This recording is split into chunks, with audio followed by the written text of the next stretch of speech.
బంగాళాఖాతంలో ఏర్పడిన అల్పపీడనం మరింత బలపడింది. నైరుతి బంగాళాఖాతాన్ని ఆనుకుని ఆగ్నేయ బంగాళాఖాతంలో ఇవాళ తీవ్ర అల్పపీడనంగా కేంద్రీకృతమైందని ఏపీ విపత్తుల నిర్వహణ సంస్థ ఏపీఎస్డీఎంఏ వెల్లడించింది.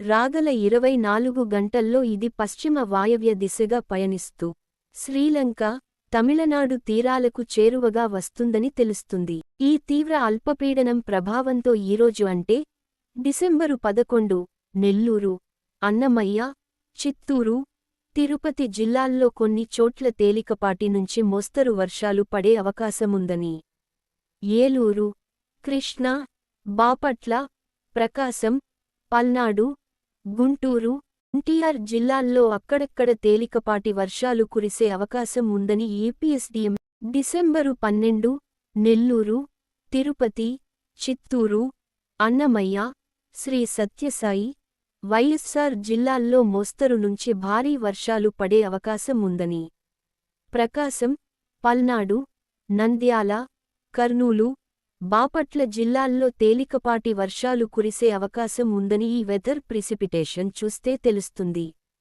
ఇలాంటి మరిన్ని వివరాలు తెలుసుకునేందుకు మన ఛానల్ను ఇంకా ఎవరైనా సబ్స్క్రైబ్ చేసుకోకుండా ఉంటే వెంటనే సబ్స్క్రైబ్ చేసుకోండి. Thanks for watching. జై హింద్.